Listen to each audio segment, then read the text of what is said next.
you're still doubted by all the men in the room that, are like, well, you haven't done this before. And so we need to bring someone in with more experience. I'm definitely one that doesn't take no for an answer, and I figure it out. I didn't go to CEO school, but I was really adamant that it was going to be me carrying it all the way through.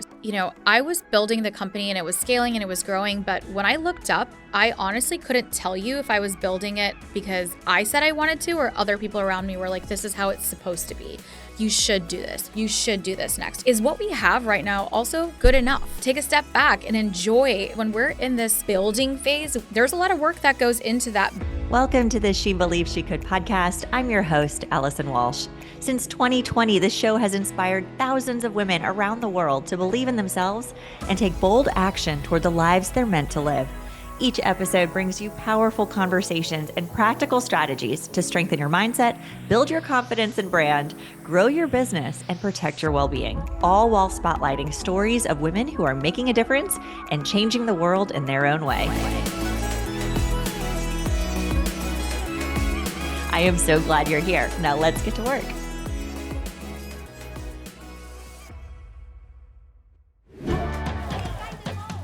For the women who do it all,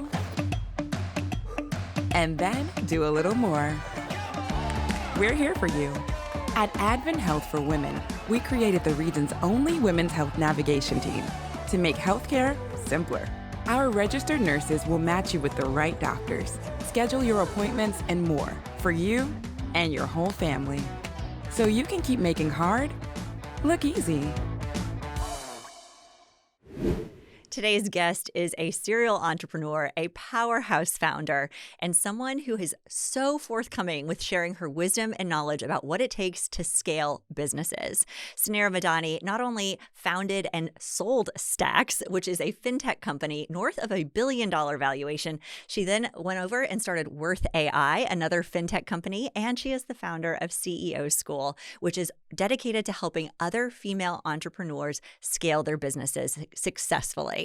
She is going to impart her wisdom with us today, share so many valuable tips and nuggets of wisdom to help you grow your business. And she's also talking about her upcoming Unicorn Summit, which is happening in Orlando, February 19th and 20th. So make sure that you listen in today. She has got an unbelievable story and so much valuable wisdom for you. So let's get to work. I am so thrilled that you are back on the show today. It has been several years since we talked before. So Suneera, thank you so much for being here today. Oh, Allison, I'm so excited to be back with your audience. It was so much fun. This is, I think, how we met the first time was through the podcast. You can make so many amazing friendships and relationships through this is why I do my podcast, because I feel like I always get to meet the most interesting women. But I'm so happy to be back. Oh, I'm thrilled. And I feel like we've both had a lifetime of experience since we talked last. So. I know, right? 3 years is a long time for a busy woman. It is. So why don't you catch the audience up, because there's been some major transitions, some exciting things that you've gone through with your business and exits and all those fun things. So why don't you just catch us up? I'm trying to remember when I was on the show, I was probably at Stax and we were super scaling. We had crossed a bunch of milestones. But 2021, we exited the business. I sold the company at unicorn status. So it was 1.1 billion was our exit, which is insane to think about. We were the first female. I always say we because I have a really big team behind me, but I was the first female founder to take a company from 0 to $1 billion out of the state of Florida, which is so huge. Massive. Yeah. I think there's only 27 unicorns that are female led. So I feel really proud to be part of that club. And after exit, I thought I was going to finally take a break. I knew I wasn't going to be done. I'm young and I have a million ideas. So I was like, okay, I knew I was going to go build something else, but I didn't think it would be as fast. But we started another company, and that we is my brother and I. So we are co-founders we were in our first business, and then the second business is also a fintech. So for those that don't know, I started a company called Stax Payments, and it was an invoicing and payment platform. We were the first subscription-based credit card processor, which now doesn't seem that okay, that sounds pretty basic. But in 2012, there was nothing like it, and we scaled that platform from 0 to over 40 billion in payments through our ecosystem. So it was pretty massive. I went through every journey as a founder, and I always struggled from going from this mentality of founder to CEO. And I was so adamant that I was going to be me all the way through to the exit. I probably can tell you like a million war stories of like, I think as a woman, we're always like fighting for a seat no matter what, even when we have it. Yeah, even when we've created it, like, actually. Yeah. You're like, do I belong here? Yeah, like, even what's when going I created on? it. But it was literally like as you scale and grow, like past Series A and Series B, now we're at 50 million in revenue and 80 million in revenue. You're still doubted by all the men in the room that are like, well, you haven't done this before. And so we need to bring someone in with more experience. And so I was really, I'm definitely one that doesn't take no for an answer and I figure it out. And so I didn't go to CEO school, but I was really adamant that it was going to be me carrying it all the way through. So I'm really proud that I was able to do that and doing it while like raising 2 daughters. My little is now 7. She turned 7 yesterday. So I have a 7-year-old and an almost 10-year-old. So I'm in like super mom. Like I've always been in mom life, but the juggling act is real. Now it's like pick up, drop off, this activity, that activity, and all the million things that you have to do as a busy mom as well. So exited the business and I started to focus on CEO school. So I think I did have the podcast then in like 3 years ago, but now we're year 5. We're hosting our first ever live event. Like our big summit is coming up here shortly, but we've done really cool things for women in business. And then I started my second company with my brother again, which is called Worth, which we're creating the business credit score. So I've been in fintech. It's, kind of easy to stay in that lane. And because we onboarded so many customers through our platform, there was a huge problem. Like you kind of create companies that you see a problem in. And we onboarded so many small businesses, but there wasn't a way to understand their credit worth. And it's really unfair. And as a woman, I was rejected from every bank. I couldn't get a line of credit, so many things. And so we solved for that by building a business credit score. And we're partnered with Equifax. Like it's just an insane, like my fintech, my day job is, I'm really grateful that we've been able to create such huge impact. And so we're at it again. But this time around, I am not in an operating role. So I'm so grateful for that. So I was able to found the company, get it started, but I sit as chief evangelist and more of a founder strategy officer. I still, have building the team and still doing fundraising and other things, but more on a board level now. And so I can focus on sitting on boards and supporting women as much as I can. I love business. I'm always going to be supporting businesses and I'm a founder. But for the second one, I was like, I don't want to be in the day-to-day anymore. Yeah, you did that. I did it. You did it. You did it extremely well. Yeah. And, something that resonated with me, you spoke at the Orlando Women's Conference. You were the morning session and then I was lunch that year. And we love Christy Ashby around here. Huge fangirls. But one of the things that you said that morning was when you passed that $1 billion valuation, it was like, okay, now it's on to 2, right? And I think it's so easy for us to just constantly like raise the bar. But you also knew it was time to like exit stage left, right? It was time to go do something different.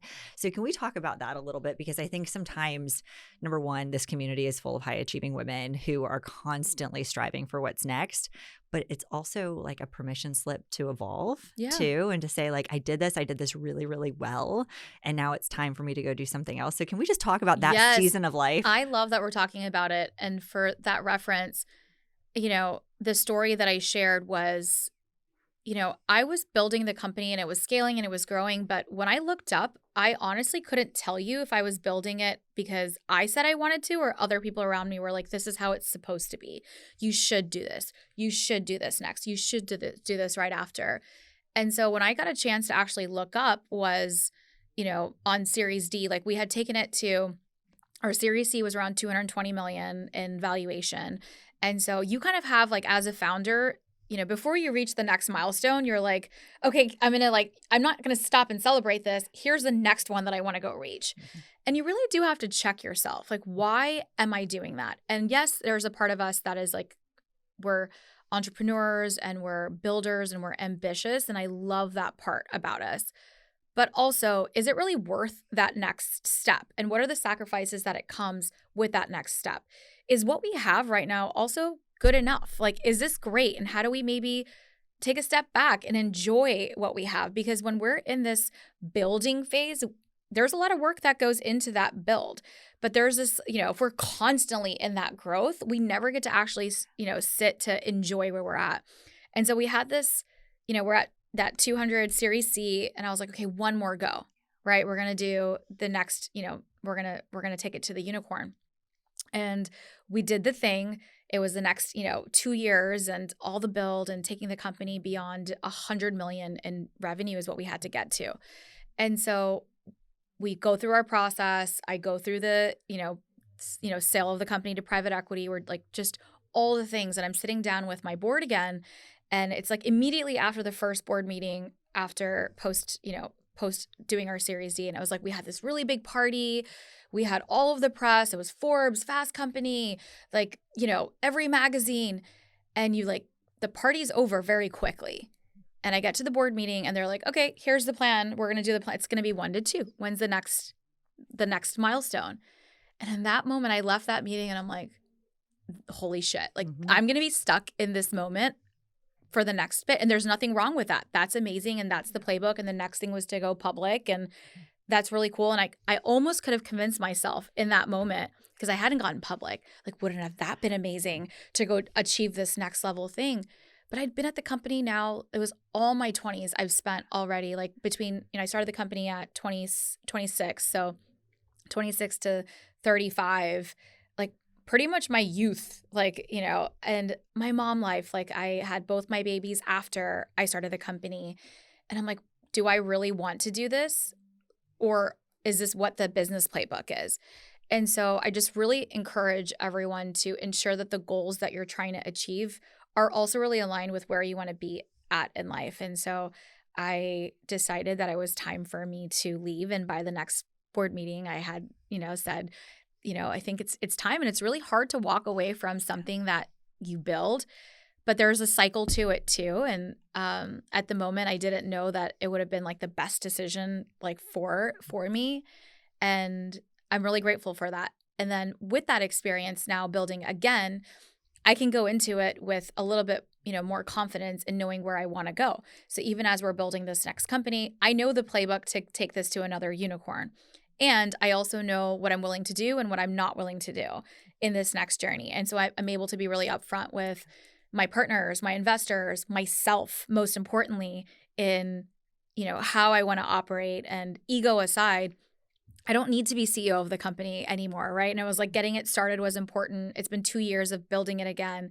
And I'm really excited for Sal to be CEO of this company. And I do not want that. Like, I really just want to, I want to build, and I want to do, I want to focus on my podcast and the book and all these like other exciting things that fill my passion outside of just running the day-to-day. So the story is that you do have to ensure that those goals are aligned with where you want to go, not just what you should be doing. Well, and it's easy to just continue to chase it. I mean, I can resonate with that. And even when my years in corporate, right? So I was a part of, unicorn companies, and it's very easy to get addicted to that next level and the rush that comes with it. But to your point, the moments are fleeting. The next goal is set. And even if you've achieved what it is, you have to constantly pulse check and look in the mirror and say, is this what is right for me at this moment in time? And for me, I exited stage left out of an amazing career opportunity to be able to bet full time on myself.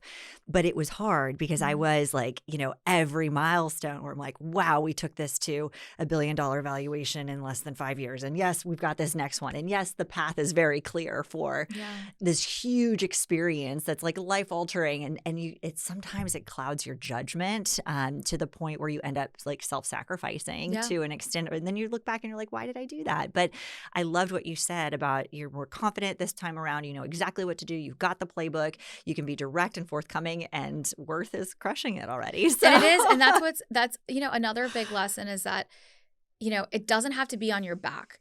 I think as women, we put all of this pressure on ourselves. Like, I don't know what my story was. It's not her fault, right? Like, she didn't know. And so the younger version of me, I didn't need to, do all the things or to say yes to everything. And it was just in that phase, like I had to go through that learning to get there. And now I know that I can have better boundaries and it'll still be amazing. And I can rely on my team and it's going to be awesome. And I can protect my time and build the business. And so I think that I just want to remind the women that are listening here, it doesn't have to all be on you. And there's such a simple system for business. I teach it all the time in CEO school. It's people, process, and profit. There are 3 things that scale any company, any system, anything that you want to do. People, process, profit. Those are like 3 core fundamentals. And for some reason, I even forget that of like the people portion of it, that it doesn't have to all be me. You can ask for help. You could build the right teams. What makes you really special as an entrepreneur or that leader is your magic touch. It's not the you doing part. Yeah. And we feel like we have to like prove ourselves. And, we major so much in minor things as women. Like all we do, we're majoring in minor things. We care so much about the details that sometimes really don't matter. And we take up so much brain space, energy, not only for ourselves, but for our teams as well. And yes, attention to detail matters. Yes, doing things right matters. But the amount of time that we spend on minor things that are not actually moving the needle is what separates being a founder to CEO. And I started to understand that and protect my time and also soften my ego a bit to be like, no, it's okay. It doesn't have to be me. It doesn't have to be exactly the words that I would have said it. That marketing campaign didn't have to be, yes, I see the thing, but it's good enough and the needle keeps moving. And so you protect your own space and time. And that's so important too. It is. And I can resonate with that too. As I was building teams at the last startup that I was at, and even in my last 18 months of being able to like fully focus on building out everything with She Believes She Could, the moment that I released control over the minor details and I let brilliant people step into their zones of genius and do it.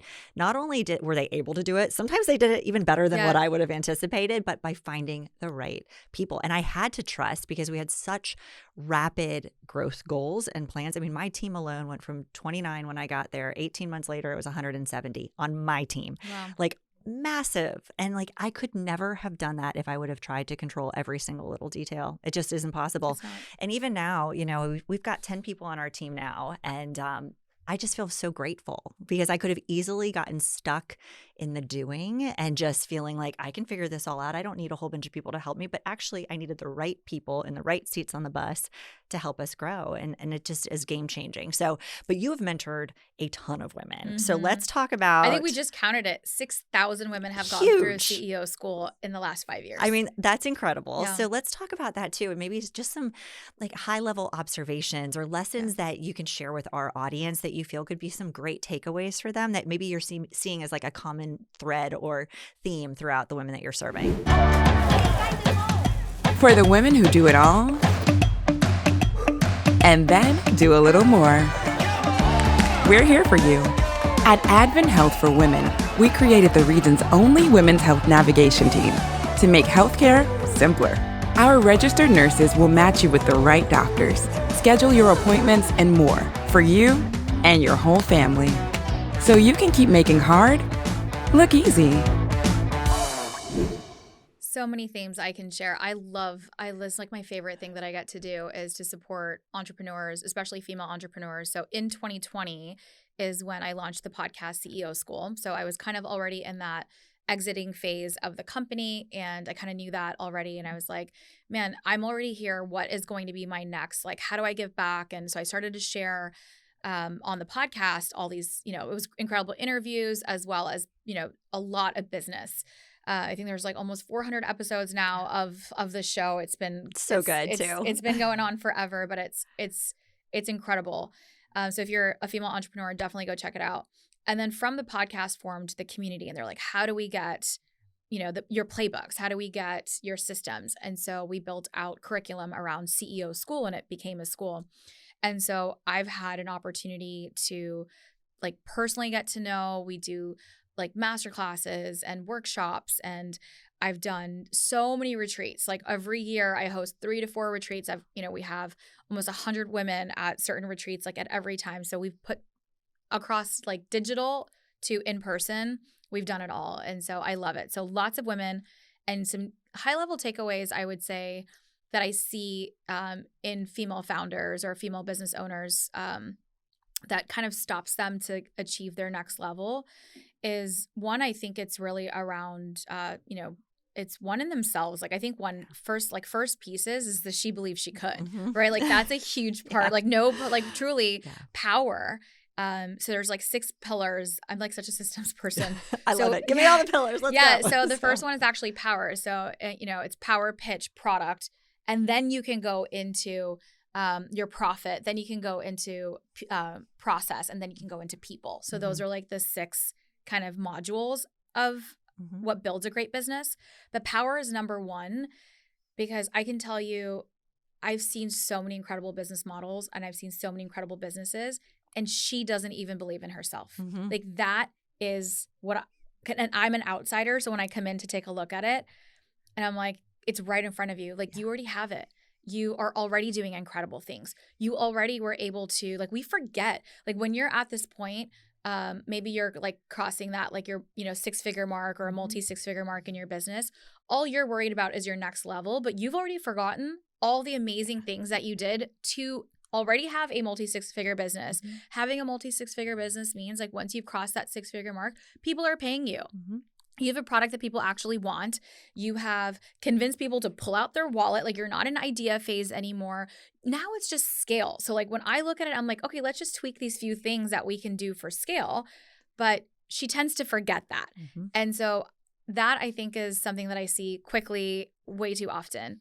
And I think mindset is, there's so much around mindset that I can talk about. So one, it's around even just believing that she can. And then something that I do see about women that I always try to like ensure that we just need to stay in our own lane. So I think because of social media and because of we see so much that's out there, of course we want this next thing. Of course a competitor might be doing it a different way, but we are so fixated on our, looking on the other side versus like just paying attention to our current customers, making our processes amazing, what makes our product or service so unique, and just really focusing on being so differentiated in that. We're just always looking across on what's next or what someone else is doing. And so it's not our fault either. Social media gives us a lot of that. And I think it's important to pay attention to your industry, your competitors, people that are doing incredible. That's how you get inspiration. But I find her to tend to spend too much time on this thing and that next piece of it. And what that causes actually is lack of clarity and focus. So what it comes down to is I find that, a lot of the women, and I see it, they're, even within our groups, I have an incredible group of 7-figure founders called the Millionaire Founders Club. These are already like, they've done the thing, they've got the businesses. And I always talk about the squirrel. We get so distracted. We're like, oh, this person has like that. They're doing that on social media. Oh, they have the podcast. Oh, they have this thing. They're doing email campaigns like this. They're doing TikTok ads now. Her business is not your business, right? And so, yeah, that's a great idea, but you don't need to be working on every single thing. And so we get distracted. We're like, squirrel. Then we go focus here. Oh, squirrel. We go get like distracted. So we're like always distracted by the squirrel. I see this all the time, all of the time. And so what I try to do, I'm like, no, we just need to focus. So every year when I do my 2026 planning, and actually this episode, I'm actually doing one coming up right now. So definitely follow me on social. I'll share the link with you. Definitely. I'm doing my 2026 planning workshop. And I force everyone to pick 3 strategic anchors for the year. That is it. If you don't need to go do everything else, if you did 3 things in your business this year, what would be those 3 things that'll move the needle? Everything else is a no for now. And so you don't get distracted. So I think that is something that I see often is that, yes, it'd be nice to have this and nice to have that, but great businesses are built in focus. And so don't get distracted. Yeah, lock in, please. Lock in. It's very difficult to ignore the squirrels, though, I will say. Like, I've even found myself having to check my own self, too, especially like those first couple of months when I was outside of corporate and really had the space, because I've been building businesses in parallel to running, super fast in corporate for years. And when I finally had the space, all of a sudden I had this time, and then that time was easily able to be distracted, right? Yeah. If I wasn't careful. And it took me the first few months, especially, to say, okay, where am I really going to double down? Where are my lanes? And I say something very similar is like, if you have more than 3 priorities, you don't have priorities. Exactly. Period. Like it's just very easy for it to get foggy, and it's exciting, right? And I think entrepreneurs naturally are excited by the novelty and, what else is out there. But if you don't focus, you're never going to maximize the potential. And then you're just doing your own business a disservice. So thank you for sharing that. And I hope everybody that's listening is like taking notes, because it's really important. Otherwise, you're delaying progress. And ultimately that's no fun for anybody. No, it's not. And I mean, there's so many things, and I feel like we can spend an entire hour talking about all the things that I see. But those are quick wins that I think is like staying focused. And then people, right? I mean, you don't need to build it alone. You need to get the right team, the right people to help you, whether that's agency, whether that's it doesn't have to be full time either, but you have to have the experts around you to build, and you have to invest to build. Mm-hmm. And so if you look at men who are building and you look at women that are building businesses, men are investing to grow their business. They're investing to grow their top line. They're investing to grow their bottom line. They're investing in people. They're investing in tools. They're investing in partnerships. Women are not investing. And it's not, we do have a mindset around investing and our ability to even invest in our business because now it's finally producing cash flow or whatever it may be. But you do have to invest in order for you to grow. And it's smart you want to make right investments and smart investments. But if you're not investing in your business, then your business is not growing. Mm-hmm. And so it's smart to have good margins and be profitable, but you do have to invest back into the business. And it's not going to happen fully, perfectly, organically in that way. And so don't be afraid you have to take some bets. And we're not really great at risk taking. We're always trying to preserve or mitigate risk. And part of doing business and building successful companies is taking a few bets, right? If I didn't take a few bets, and I'm not saying you have to go bet at all, but strategically taking the right bets is really important. So getting comfortable around trying something, giving it a deadline. Yes. And when it works is, even if you're making an investment, let's say it's a new channel, I could think of a million things that you could, whether it's let's say podcasting, right? Yeah. People want to start a podcast. Awesome. Give it a time frame, give it a dollar amount, give it an investment amount so that you can actually measure the ROI, and you have to see it all the way through. So it's not going to happen I tried the thing, it didn't work, and I tried the ads and it didn't work. That's what I see often. Mm-hmm. We're we'll spend the money and then we're oh, where's my results? Right. Versus let's create what are the systems of measurement? How do we track success? What does ROI actually look like? And if you're making that decision, then go all in on that. Mm-hmm. Don't have it in 9 different places. If you're here's the 3 things that I'm doing this year, go do it really well. And let's go measure it 9 months from now, not in 60 days from now. And we're oh, it didn't work. Let's pull back. Let's try something else. Yeah. And so I see that quite often as well. So you do have to take some bets and see it all the way through. Well, that's really good advice too, because I've seen it where they just spray and pray. You can't measure that. No. It's what actually moved the needle on this initiative, and or they'll cut bait way too soon, and it hasn't had enough time to really run, or the people you've hired haven't had enough time to ramp up, or you just haven't had enough support bandwidth to really take a step back and say, okay, this worked or this didn't, or why did this work or why did this not? So I see that a lot too, where it's just the after process is not built out either. So you're not really understanding what did or didn't make it happen. But going back to the investment piece, because I'm glad you brought this up. I see a lot more men take risks. Yeah. A lot more men go after funding. A lot more men be willing to put it all on the line. I'm glad that you talked about it, because I think there's a natural tendency for women to want to just bootstrap it. But again, the delay, right? You could have something far more successful 3 to 5 years from now if you take a few bets, if maybe you get some investment into your business. So how do you kind of guide women through that part of the process? Because you've done the fundraising, you've done it multiple times. So what is that threshold? Yeah, I mean, I think that taking bets is important, but not all businesses are investable. Mm-hmm. And so first, I think it's understanding what type of business model that you have. I built a SaaS tech company, so it's a software as a service company. That business model would not scale. That the function of that style of business, you do raise capital. We need software engineers. We need to build. If you're building a tech platform, it's very hard to bootstrap. Not that can't be done either, but that is a model of tech businesses. Now, not all businesses require an investment. And I hear a lot of women say, well, it'd be, I'd love to get an investor. I'd love to have somebody invest in the business. I don't think there's so many ways of thinking about capital. And I think that there is a knowledge gap, and that's the profit portion of CEO school. It's not just about, there's so many ways to think about cash flow in your business. And I always say cash flow is more important than your mother. And the most important person in my life is my mother, by the way. So it's, for those that know me, it's like a really funny, like I have put this like acronym up, and it's like, it stands for cash flow is more important than your mother. It really is in a business, and understanding our business fundamentals, understanding our business finances first is like the most important thing. And I'm shocked to find how many women still run away from that. And so one, in order for you to just build your business, start getting comfortable with the numbers. Start getting comfortable talking about the business with your financial advisor, with your bookkeeper, with your accountant. You need to know your business. Now, you don't have to be a CFO. You don't have to be the accountant. You don't have to be the one that, submits the invoices and does the things, but you do have to be the one to know where it's going. Like, it is still your business. So there's no excuse. I do not take that excuse from women. I'm just not good at numbers. I'm sorry. Like, I'm just not, that's just saying that I'm ready to fail at my business. Right. So we're not going to talk. Like, you have to get comfortable with that one.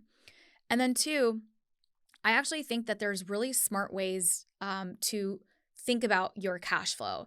And so pricing is also an incredible thing that I think women are under-levered on, and thinking about our product suite and our offers. We're so worried about new customers when so much of your growth can actually happen with your current book of business. Yep. So sometimes when I'll take a look at a simple business, like I'll look at a business and I'm like, we're leaving so much cash on the table here because all you're doing is chasing your net new client, versus what about an upsell opportunity for your current client base? What about a downsell opportunity for the ones that didn't buy?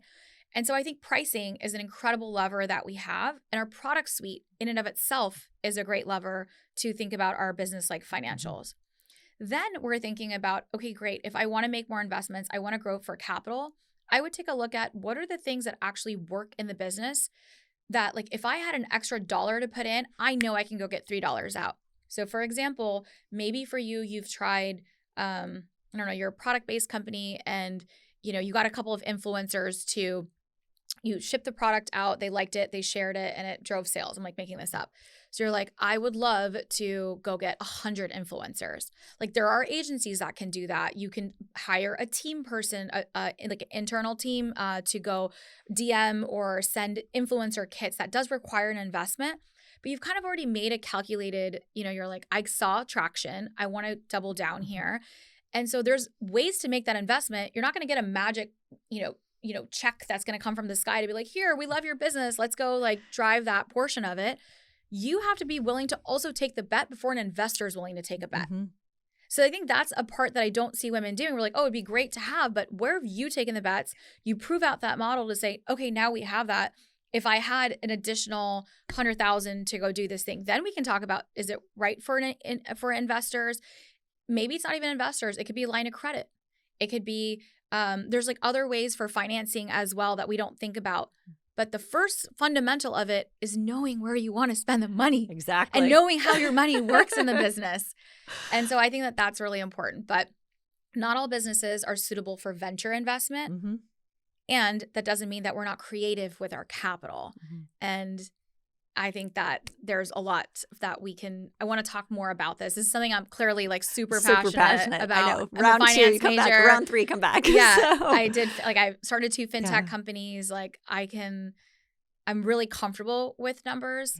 Yeah. But I want her to also know that she can be comfortable with numbers too. And if you're not, let's come to CEO school. And we will get you comfortable. Exactly, which is the perfect segue. And to just share just a little bit more, our time is up for today, but you have a fabulous event that is less than a month away at this point. So it is. How do we get everybody that's listening there? Let's get everybody listening. I'm so excited to host our first ever summit. It's called the Unicorn CEO Summit. I believe that each and every single one of us is a unicorn, and we don't have to have a $1 billion company.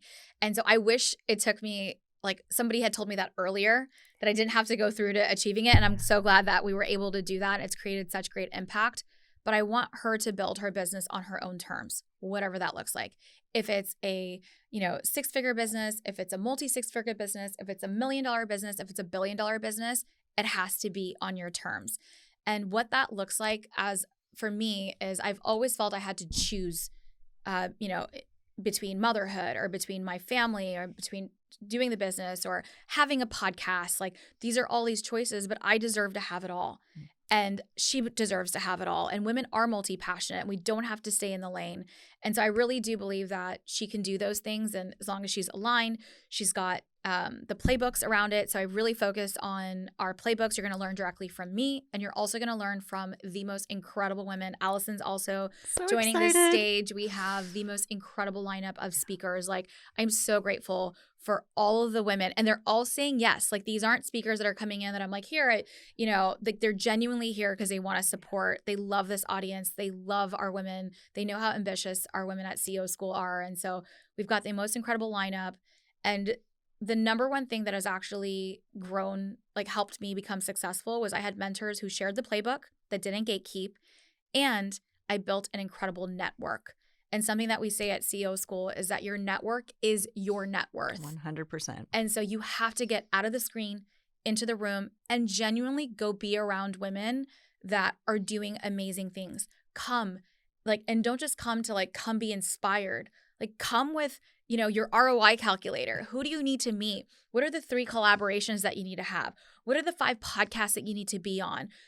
Who is it that's coming that you can connect to? Who's a speaker that you most want to connect with? And if you come in with a little bit more strategy, right? Intentionality. And it'll lead to alignment. It then leads to that business ROI and just feeling like, getting out of the room and being in the right room matters. And so I'm so excited for the Unicorn Summit. I'm so excited for you to be there. I'm thrilled. Thank you so much. And we'll give it, I know we have a special code for Allison. We're just 4 weeks away. Grab your ticket. I think there's less than 40 spots left now, but I hope all of your Get in show. the room. Yes. We're going to give for your audience, because she's a speaker, it's 75% off the ticket. There's no reason for you to say not to come. The code is BESTIE. So BESTIE. Don't share it across. This is just for your specific audience. Because you're Allison's bestie, and she was like, we just want to get her women in the room. So I can't wait to have you. I hope I see you in person. Yes, and thank you so much for being on the show today. I can't wait to be with you at the event, and just thank you for sharing your wisdom. You are always welcome here, and I just am really grateful for our time today. Me too. I can't wait to be back. Thank you so much for tuning in to today's episode. I am so grateful that you are here. As always, please continue the conversation over on Instagram at Allison Walsh, and make sure that you check out all of our freebies. If you scan the QR code, if you're watching on YouTube, or check out the link in the show notes, it will take you to a page full of resources and trainings and things to help you go farther, faster. And that is always my intention, is to help you continue to grow. And as always, I believe in you 1000%, and my goal is that you do too. Take care, beautiful. I'll see you next time.